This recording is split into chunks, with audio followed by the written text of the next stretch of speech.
So this is our 12th session. Very good. You have completed the program. So, I definitely want to get a feedback from you. So talk to me a little bit about the issues that you were having before you coming to the program and what you have tried. Well, I had my groin issue and my knee issue.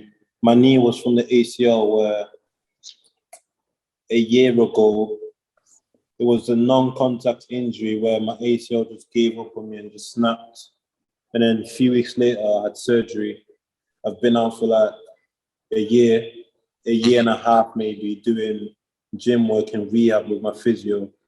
But that didn't really, it helped us to get back on the pitch, but I was constantly coming back, as in back on fit, telling it like with niggles and stuff like that. That's when I received my groin injury.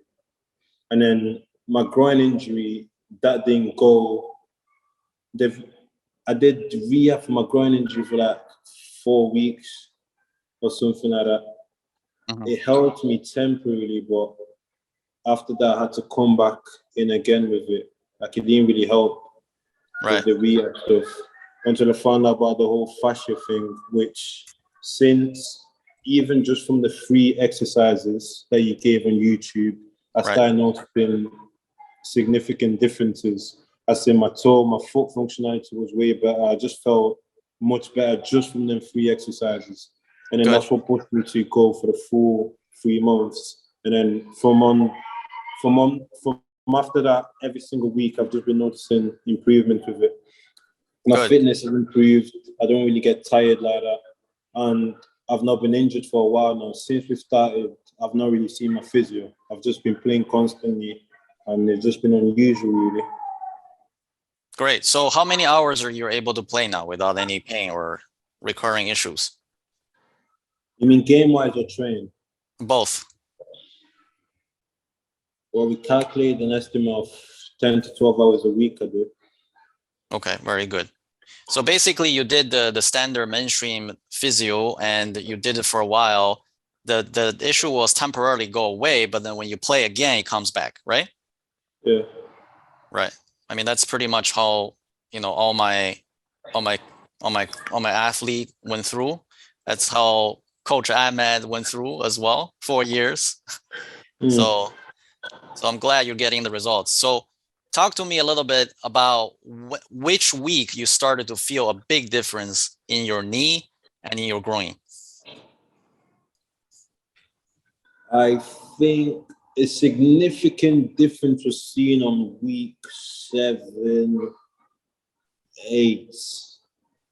Week 7, 8. But from week 5, I already noticed that, there's a difference. But then week 7, 8 was more like reassuring difference.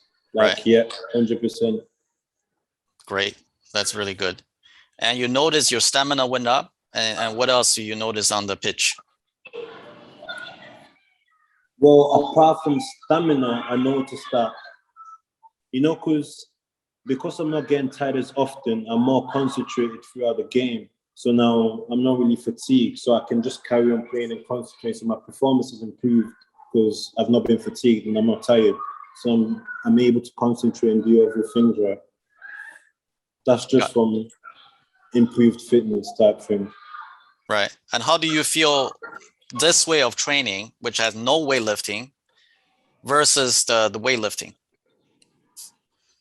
Well, doing the weightlifting, after the weightlifting, it was like I was getting pain, and the pain wasn't like a good pain type thing. It was pain like more soreness, as in I couldn't train. But this one is like flexible to where even after doing this session, I can still go and train and I'm fine type thing. So the rehab and gym and all the weight stuff didn't really help. Got you. And currently you play at the semi-pro level in UK? Yeah. Okay, and your goal is to get to the pros, right? Yeah, get a professional contract. Yeah. Okay, good. And we have 4 levels of fascia fitness. So you're currently, I would say, estimate you're around level 3-ish. So if you get higher fascial connections, the next destination would be your core and your glutes connect.